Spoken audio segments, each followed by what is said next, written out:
Hello one and hello all, and today I'm going to be giving you a review for the Five Nights at Freddy's movie. If you watch my Instagram, I posted about it. I'm wearing the same shirt that I was when I went to go see that movie. So yeah, basically on my channel, the way we review movies is we kind of go through the plot, then I give my thoughts at the end. So let's go. By the way, this is the person. I am a fan of the franchise. I know the lore to an extent. I'll admit I don't like. I kind of stopped keeping track of everything once like Security Breach came out. I was like, oh, another game, okay. But like up until like Ultimate Custom Night, I was like keeping up with the lore pretty like vigilantly. But then COVID happened and I just kind of stopped following FNAF. It was because FNAF just kind of stopped happening, and then Security Breach came out. I was like, oh, okay. And it was a bad game. So anyway, the movie. The movie begins with a security guard being chased by the animatronics, and then he's killed by them. Cool. Good start. Then we cut to the man, the myth, the legend, Mike Schmidt, who is the security guard in the first game. And he's working a mall security gig, and he thinks the kid's being kidnapped by a dude, so he tackles the dude. Turns out the dude is the kid's father, so he gets fired. And then he meets up with the even bigger man, myth, legend, Matthew Lillard, aka Shaggy from Scooby Doo. And he's like, "Hey, I need a job." He's like, "Okay, I got this security guard night gig. The pay sucks, the hours suck, but it's easy." And at first, Mike Schmidt's like, "Nah, I got a little sister I gotta watch. I can't just, work a night shift like that." Um, Meanwhile, by the way, there's also like a babysitter character named Max, who is a girl, despite the name. I know Max is like gender neutral, but gotta specify. So she like essentially watches Abby when he's at work, when he was at work. Um, and also he has like an aunt, or yeah, his aunt, who's trying to gain custody of Abby so that she can get like the government benefits. So this aunt, I forget her name, but she meets up with Max and Max's like brother, I think it was. And they meet up in a diner. Matt Pat shows up, says, "But hey, that's just a theory." Then he leaves. Um, and they're like, "Okay, here's the plan. We need you to go to Five Nights at Freddy's and Freddy Fazbear's Pizzeria and trash the place so that Mike gets fired from his job, because at this point he has decided to take the job."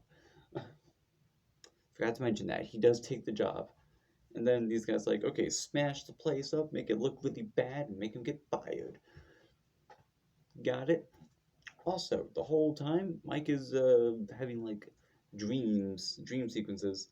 So Mike has a younger brother, or had a younger brother, I should say, named Garrett, who was kidnapped by a mysterious individual, and we later find out got killed. But. So he's trying to like relive the same dream over and over again to figure out who was the dude who kidnapped my brother, right? And eventually, the ghosts of the other animatronics like show up and start invading his dreams. Anyway, so the dudes trash the place up. Naturally, the animatronics ain't too happy about that, and they just go on a killing spree essentially. Cupcake kills a dude, Bonnie kills a dude, Foxy kills a dude. Freddy gets the best kill, where he like grabs Max and then just bites her in half. Best believe me, my friends, by the way, me, Ches, and Josiah all went together, and we all immediately just went, "Was that the bite of 87?" Anyway, so,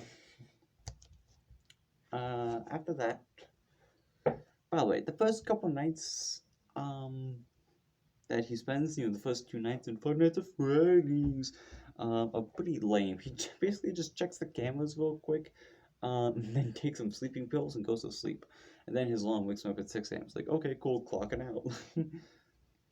But then, since Max is dead, Abby has to come with him to work. Because, damn, can't leave the kid home alone, you know? So for the third night, she comes with him to work. And the animatronics, oh, they get hold of Abby, and they become best buds. By the way, I should mention, Abby is like 10 years old, and Mike is like 20 something. 20 or 30, something like that, you know? Alright, by the way, the parents of Mike and Abby, like, dipped as soon as, like, Garrett went missing, right? Anyway, so, moving on. Also, Balloon Boy's in the movie, but he basically just jump scares Mike a couple times, and that's it. He doesn't move or anything, he's just like a doll who just stands there looking creepy. Anyway. What's next? What's next? What's next? Right, Abby shows up, and they become friends. Also, Vanessa from FNAF Security Breach shows up. She's like a cop. Anyway, um, so then they meet up with the animatronics, and they just become best friends. Night 3 and 4 is just bonding with the animatronics to make like a pillow for it. And this whole time, we're getting more and more like exposition about the lore of the first Five Nights at Freddy's game. We learned that, oh no, Matthew Lillard is William Afton, aka the killer, the man behind the slaughter. And, well, then night 5 happens. Also, it should be mentioned, Golden Freddy shows up and kills the ant. Who cares? Moving on. He doesn't do much, he just kind of stands there looking creepy with like a Saiyan's blue eye. Anyway, I guess it's technically this eye. But whatever. It's time for the 5th night at Freddy's. And for this one, it's just, okay, we just gotta go around, tase all the animatronics, and get the heck out of here.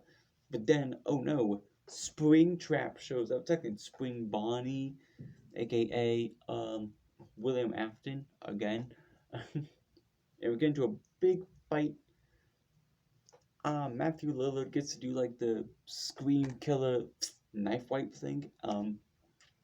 He stabs Vanessa, who, by the way, is his daughter, whatever. We also will find out that he was the one who kidnapped Garrett and killed him. Whatever. Also, the animatronics are trying to, like, kidnap Abby to stuff her into his suit so that she can also be possessing an animatronic. And they can be, chums. But then after a brief fight with Shaggy, then they remind the animatronics that, hey, this is the dude who killed you when you were kids. And they're like, oh, okay, cool. Then they gang up on him and kill him. And yeah, that's basically how the movie ends. Cool. And then the Living Tombstone song plays at the end. The horror, horror, horror, horror, horror. That song starts playing, and then there's an after credit scene of Balloon Boy jump scaring Corey Kenshin. Okay, cool. And then as the credits are playing, there's like a puppet teaser, but like his music plays, and then there's like a message that's like, "Come find me," and yeah, that's the movie. So what I think of it, I liked it. It was solid, nothing crazy. It didn't really scare me because it's a PG-13 horror movie.